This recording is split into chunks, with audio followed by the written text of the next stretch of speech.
सलमान खान के पिताश्री सलीम खान जी ने एक वक्तव्य दिया है कि मेरा बेटा कभी चींटी और कॉकरोच नहीं मारता है तो वह हिरन कैसे मारेगा। उसके साथ जो लोग गए थे उन्होंने काले हिरन का शिकार कर लिया होगा। सर मेरा आपसे एक सवाल और है। जो राजस्थान के कोटा शहर में जो दशहरे का जो मेला लगा हुआ है, जो दिवाली तक चलता है, उस दशहरे मेले में लगातार कुछ ऐसे मामले हैं, संगीन मामले हैं, वो सामने आ रहे हैं और वहां की जनता ने कलेक्ट्रेट को भी जांच की मांग की है। आखिर कौन से मामले हैं जो लगातार सामने आ रहे हैं जिसको लेकर जनता ऑब्जेक्शन कर रही है? कोटा का 131वां दशहरा मेला स्पीकर ओम बिरला के छत्र छाया में उनके ही प्रतिपक्ष के नेता और मेला समिति के अध्यक्ष और समिति के सदस्यों द्वारा इस बार लगवाया गया। मेले में नए नए नवाचार भी किए गए और स्पीकर ओम बिरला चाहते थे कि ये राष्ट्रीय स्तर का दशहरा मेला है, जो कांग्रेस के शासनकाल में महापौर मंजू मेहरा जिसकी चेयरमैन थी, भ्रष्टाचार के दलदल में फंस गया था और बदनाम हो गया था। उस मेले को उन्होंने आधुनिक रूप देने के लिए अपने चहेते विवेक राजवंशी को मेला समिति का चेयरपर्सन बनवाया और उन्होंने नवाचार भी किए। लेकिन मेले में इस कदर भ्रष्टाचार चल रहा है जिसकी सीमाएं कांग्रेस के महापौर मंजू मेहरा के कार्यकाल को भी उल्लंघती जा रही है। एक मेले में दुकान लगाने वाले परिवार ने तो कलेक्टर के समक्ष जाकर तथ्यों सहित ये प्रमाण रख दिए बीवी बच्चों को कि मुझे दुकान देने में मेले समिति ने बहुत परेशान कर रखा है और मैं साल भर से इसी मेले की दुकान से अपनी दाल रोटी चलाता हूँ। अगर मुझे दुकान नहीं दी गई मैं पूरे परिवार सहित आत्महत्या कर लूँगा। इतना बड़ा कदम आज तक कोटा दशहरे मेले में किसी व्यापारी ने नहीं उठाया और ना ही ऐसा वक्तव्य दिया, लेकिन वह व्यापारी बहुत दुखी है। उसके बाद भी उसे दुकान नहीं दी गई। वहीं दूसरी ओर मेला समिति के अध्यक्ष विवेक राजवंशी के बहुत करीबी पार्षद और सदस्य राणा द्वारा झूले वालों से, दुकानदारों से और अन्य लोगों से लाखों रुपए की अवैध वसूली की है, जिसके प्रमाण भी कल कांग्रेस पार्टी के कोटा दक्षिण और उत्तर के महापौर, कोटा उत्तर और दक्षिण के उप महापौर और पार्षदों ने कलेक्टर को एक ज्ञापन दिया है कि मेले में मेला समिति द्वारा और अधिकारियों द्वारा भीषण भ्रष्टाचार किया जा रहा है और जनता के पैसे का दुरुपयोग किया जा रहा है, उसकी जांच कराई जाए। उन्होंने भ्रष्टाचार निरोधक ब्यूरो को भी अपनी गुहार की है। कुल मिलाकर मेला भ्रष्टाचार के परवान पर चढ़ता जा रहा है और दीपावली का पावन पर्व नजदीक आ रहा है। कल कवि सम्मेलन भी हुआ है। हर मेले के कार्यक्रम प्रायोजित हो रहे हैं। कल मौत के सौदागर एलन के मालिकों द्वारा कवि सम्मेलन कराया गया है। कवि सम्मेलन में स्थानीय कवि जो कि राष्ट्रीय स्तर के हैं, अतुल कनिक की उपेक्षा की गई है। उनको नहीं बुलाया गया है, जो कि प्रतिवर्ष मेले में उन्हें बुलाया जाता था, लेकिन इस बार नहीं बुलाया गया। वहीं 6-7 कवियों को बुलाकर राष्ट्रीय स्तर के कवि सम्मेलन जिसमें बड़े बड़े कवि आते थे, उसको भी इस मेला समिति ने विवादों के घेरे में लाकर रख दिया है।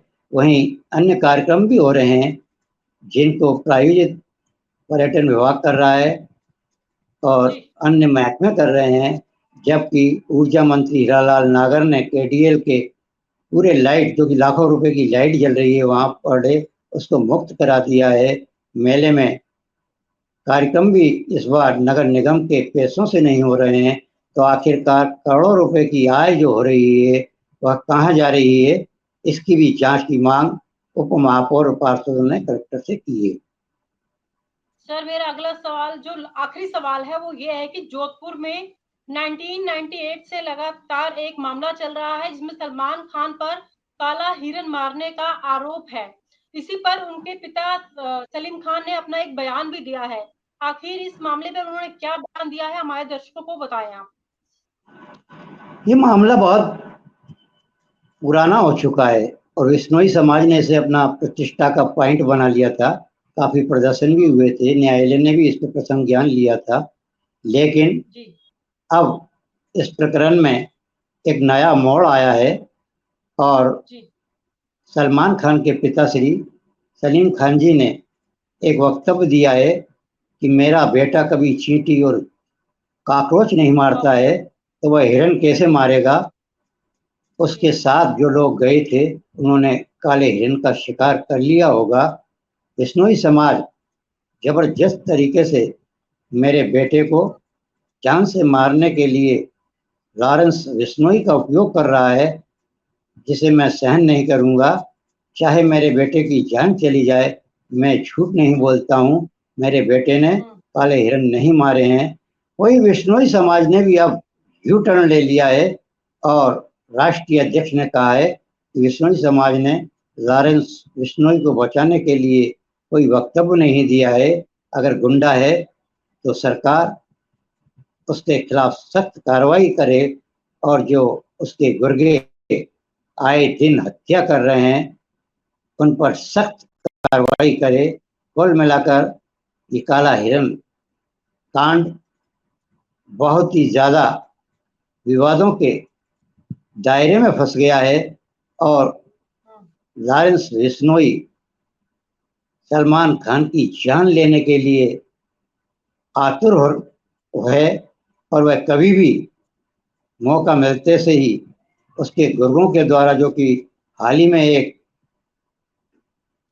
वरिष्ठ विधायक और नेता का जो मर्डर करवाया है, ऐसा ही कांड ना करवा दे। सलमान खान और उसका परिवार काफी परेशान हाल है, लेकिन पिताश्री बहुत साहसी और हिम्मत वाले हैं। उनने कहा कि मेरा बेटा मर जाए लेकिन माफी नहीं मांगेगा। वही हम चर्चा कर रहे हैं सूबे के मुख्यमंत्री भजन लाल 6 दिनों की अपनी विदेश यात्रा पे गए हुए हैं और वह जापान से अब टोक्यो चले गए हैं और वहाँ उद्योगपतियों से वह संपर्क कर रहे हैं। करोड़ों रुपए का एमयू कर लिया है। भजन लाल सरकार पहली बार